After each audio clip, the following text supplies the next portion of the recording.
Assalamualaikum warahmatullahi wabarakatuh.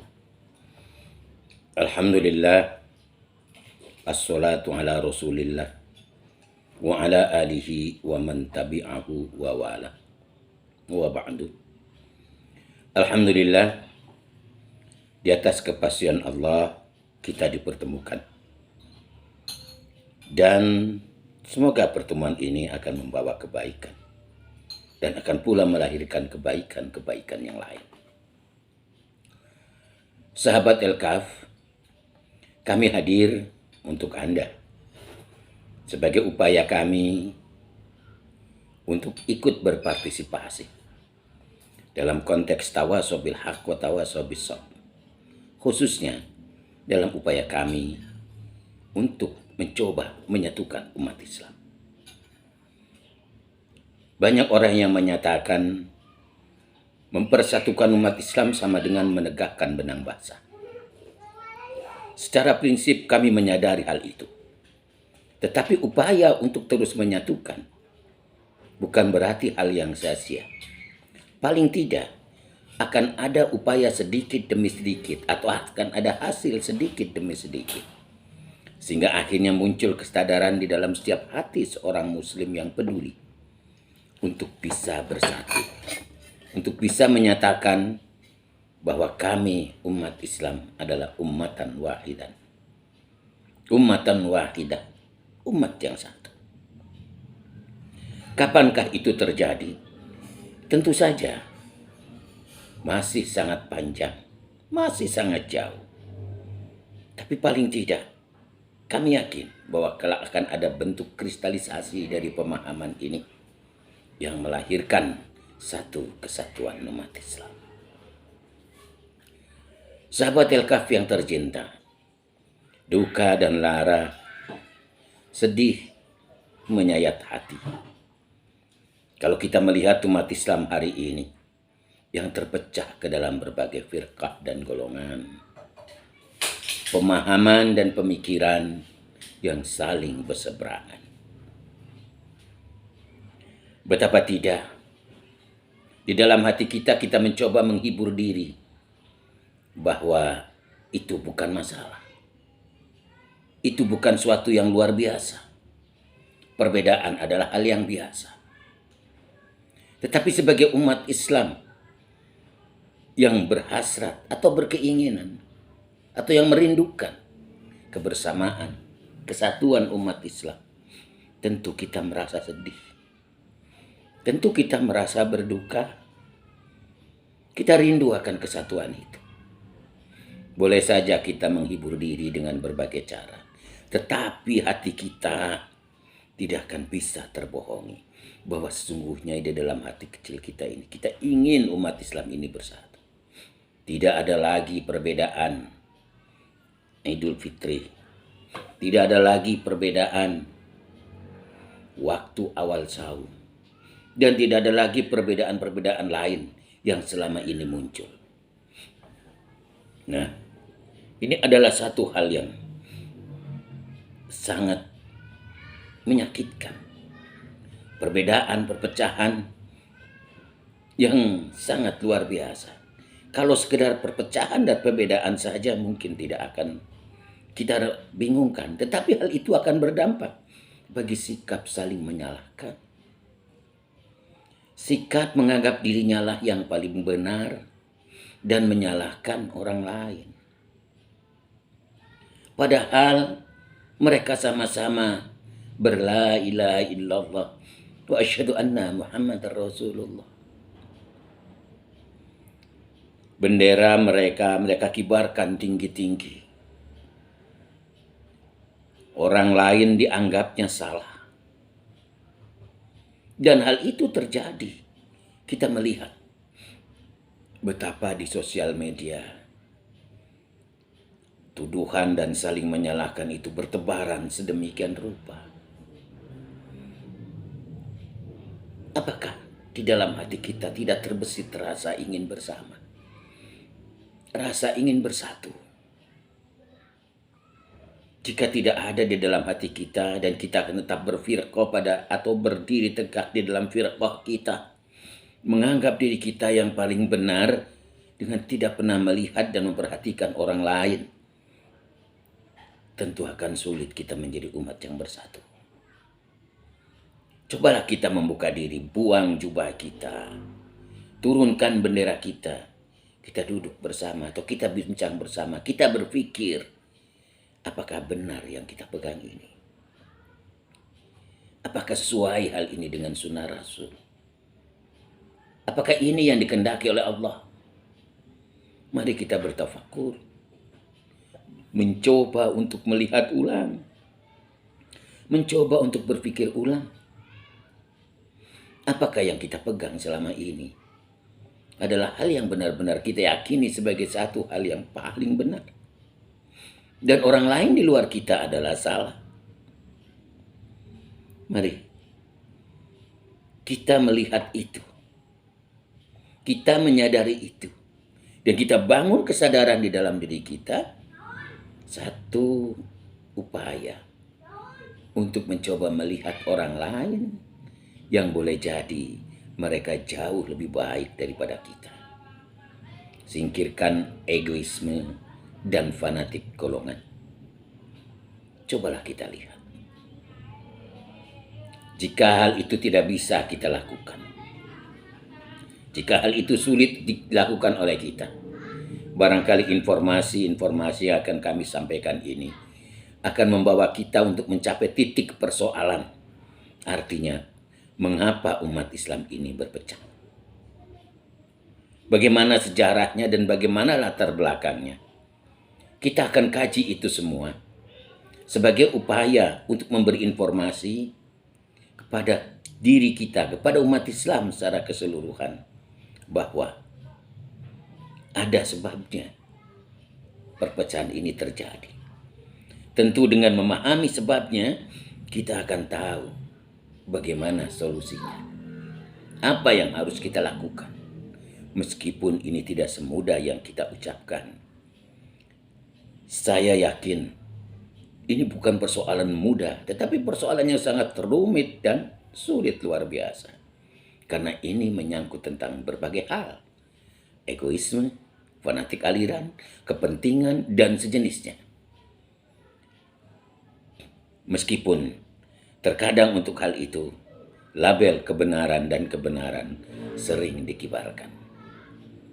Tetapi paling tidak, perpecahan ini adalah sesuatu yang tidak diinginkan oleh Rasulullah. Tidak indah menurut Islam. Sebab sejak awal Islam menghendaki, wa'tasimu bihablillahi jami'a wa la tafarraqu. Itu. Bersatu. Bihablillahi jami'a. Semua berpegang pada hablum minallah atau hablillah. Wa'tasimu bihablillah wa la tafarraqu. Dan jangan tafarruq. Jangan berpecah belah. Ini konsep yang ditekankan oleh Al-Quran. Berarti kita berupaya untuk bersatu adalah satu keharusan. Nah, untuk itu, melalui El-Kaf channel ini, kami hadirkan informasi tentang itu semua. Dari sejarah perpecahan umat Islam dan latar belakang perpecahan umat Islam. Lalu bagaimana dan apa penyebabnya? Semua itu kita akan coba untuk bicarakan. Dan kami akan mencoba menyampaikannya dengan pola yang sangat sederhana, yang semoga bisa dipahami oleh semua pihak. Rasulullah Shallallahu Alaihi Wasallam memberi sinyalir kepada kita bahwa umat Islam itu terpecah. Begitu juga Yahudi dan Nasrani, mereka juga berpecah. Kita ingat ada sebuah hadis yang disampaikan oleh Abi Hurairah radhiyallahu anhu bahwa Rasulullah bersabda, "Iftaraqat al-yahudu ala ihda aw sintaini wa sab'ina firqah. Itu yang pertama. Kemudian dilanjutkan iftaraqat atau waftaraqatin nasara ala ihda sintaini wa sab'ina firqah. Kemudian dilanjutkan oleh Rasulullah, wa tafarraqu ummati ala thalathin wa sab'ina firqah. Ini hadis riwayat Abu Daud radhiyallahu anhu.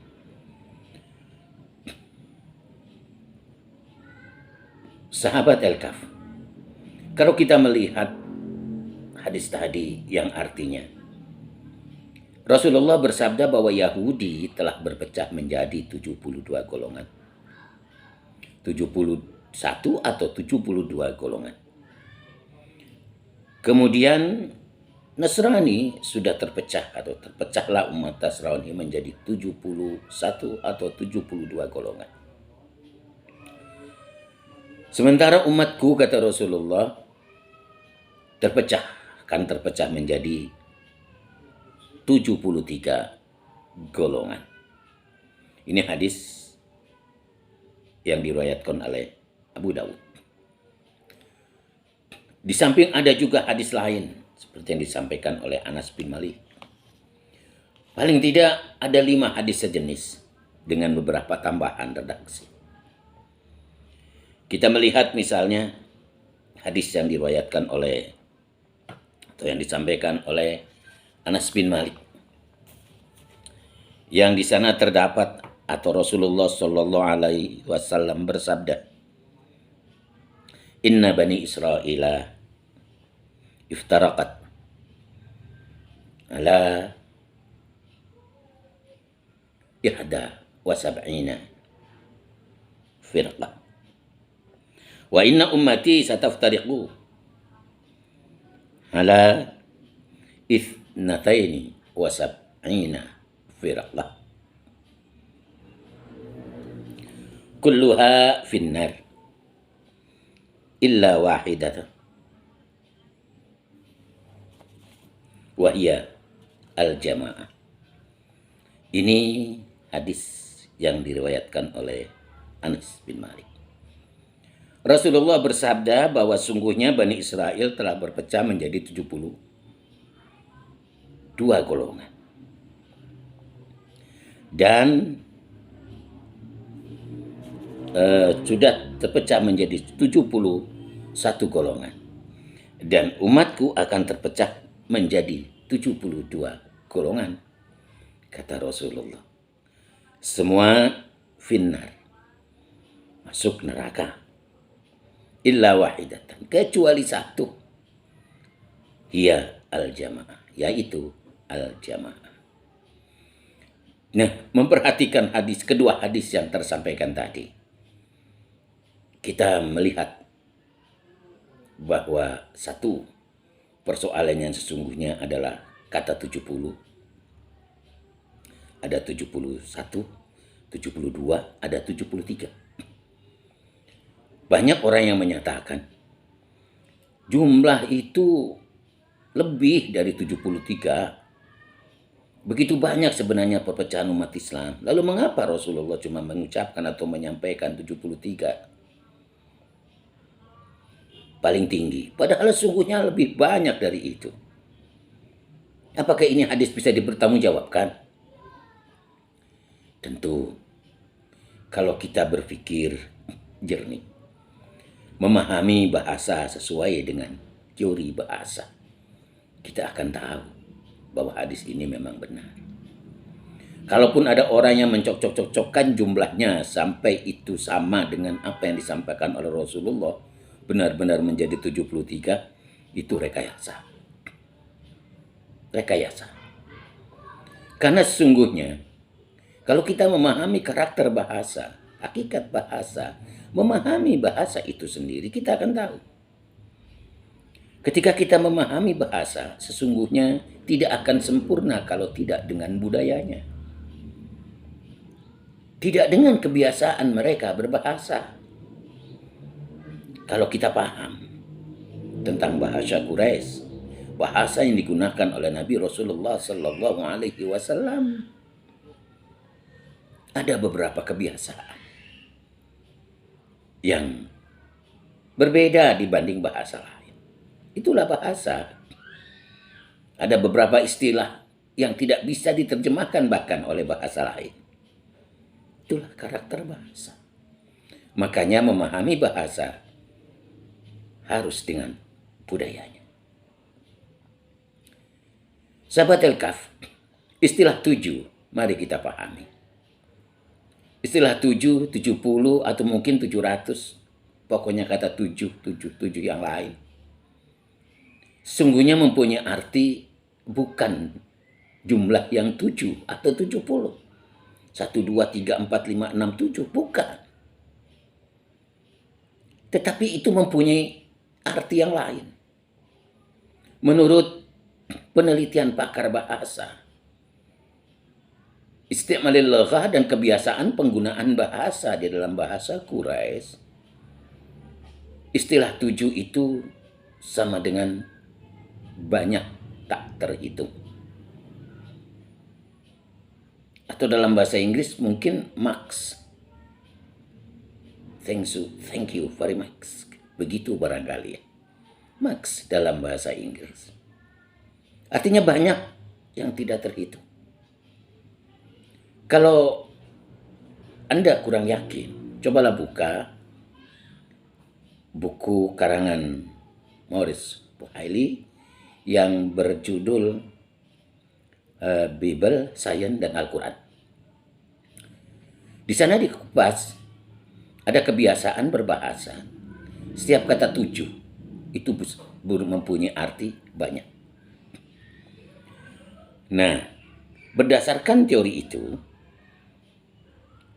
kebiasaan berbahasa orang Quraisy menyatakan bahwa kata 7, 70, atau mungkin 700, itu pengertiannya adalah banyak. Banyak dan tidak terhitung. Ini makna kata 7. Mari kita lihat misalnya sab'a samawat, 7 langit, 7 lapis langit. Kalau kita pahami itu 1, 2, 3 lapis pertama, kedua, dan sampai lapis ke-7, itu sangat sederhana. Sementara kenyataan hari ini, langit terus berkembang. Kembang dan berkembang. Ini menurut teori saya. Jadi, ketika kita memahami bahasa, pertama, harus memahami pula budayanya. Sehingga tidak menjadi orang yang salah kaprah. Adalah satu hal yang aneh. Ketika Anda datang ke wilayah Sunda, misalnya Cianjur, Bogor, Sukabumi, Bandung, Anda akan menemui istilah sabiwir hiji. Ini bahasa Sunda, sabiwir hiji. Pada satu saat, ada yang menerjemahkan kata itu menjadi sebibir satu. Katakan misalnya ada Udin berbuat sesuatu. Ada yang menyatakan, oh sudah menjadi sebibir satu itu. Udin mah begitu perbuatannya. Ini orang Sunda, berarti yang menerjemahkan sabiwir hiji menjadi sebibir satu. Kalau tidak paham bahasanya, bahasa Indonesia, budaya bahasa Indonesia, tentu menerjemahkan secara terlak begitu akan salah. Sesungguhnya di dalam bahasa Indonesia menjadi buah bibir, bukan sebibir satu. Ini satu gambaran bahwa kita memang memahami bahasa harus dengan budayanya. Begitu dengan istilah 7. Tidak bisa diartikan 1, 2, 3, 4, 6. 1, 4, 2, 3, 4, 5, 6, 7. 7 itu bukan. Istilah 7 di dalam hadis dan Al-Quran mempunyai pengertian banyak. Ini. Berdasarkan teori itu, maka kita tidak aneh kalau melihat perpecahan begitu banyak. Umat Islam, bahkan yang berdasarkan Islam, aliran kebatinan, itu jumlahnya lebih dari 350 di Indonesia. Belum lagi seperti ada organisasi, ada yang NU, ada Muhammadiyah, ada Persis, ada PUI, ada Al-Wasdiyah, dan macam-macam. Kemudian juga kita menemukan di tempat lain, di luar Indonesia, itu mereka juga punya banyak aliran. Nah, kenyataan ini menjadi satu hal yang nyata di depan mata kita. Nah, apakah kita mungkin untuk menyatukan mereka? Sahabat Elkaf, kita tidak perlu pesimis. Tugas kita adalah tawasau bil haq wa tawasau bis sabr. Dengan jalan ini, mari kita kembangkan, kita tumbuhkan rasa kebersamaan, rasa rindu akan persatuan umat Islam bersama Elkaf. Lalu bagaimana? Apa penyebab dan latar belakang perpecahan umat Islam? Kita akan bahas lebih lanjut masalah ini pada episode berikut. Terima kasih atas kebersamaan Anda. Mohon maaf, tentu banyak kelemahan dan kekurangan serta kesalahan. Sekali lagi terima kasih, dan kita akhiri dengan alhamdulillahirabbil alamin. Wassalamualaikum warahmatullahi wabarakatuh.